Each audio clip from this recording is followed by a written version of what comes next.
Senator Thomas Eagleton was nominated to the Democratic ticket early on the morning of Friday, August the 14th, and late last evening he withdrew from that ticket.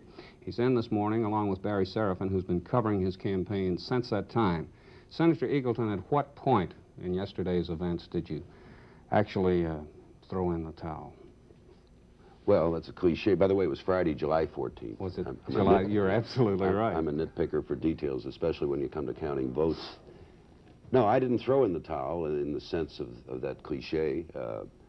Yesterday was a very happy day for me under all the circumstances. I received literally dozens and dozens. I would guess over 100 phone calls that I personally took from people all over the country, rich people, poor people, important people, people who technically are not so important but are pretty darn important because they're people.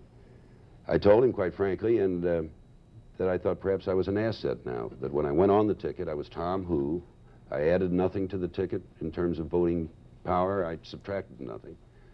I felt now that based on the response that I'd received around the nation, Barry was with me in Honolulu and on both Los Angeles and San Francisco, that there were more pluses to Eagleton than minuses. I know there's some minuses. George McGovern could not have been finer. What did he say then, Senator? Oh, we didn't take down exact notes. He expressed his confidence in me. He expressed satisfaction that my health was adequate, but he pointed out, and an argument can be made on this side, that if I remained on the ticket, all the attention and all the debate would be about Eagleton, as George calls it, his past medical history.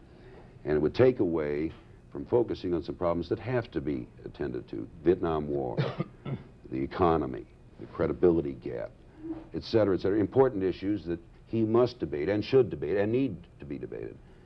It was sort of my personal belief that the Eagleton issue would fade away through this month of August. We're on the first day of August. 186 years ago, you tell us we had our first census. But I thought it would fade away during this month of August. You know, I'd go to enough cities so that Barry Serafin would get tired of asking me in every city of the country about my health, and that it would run its course.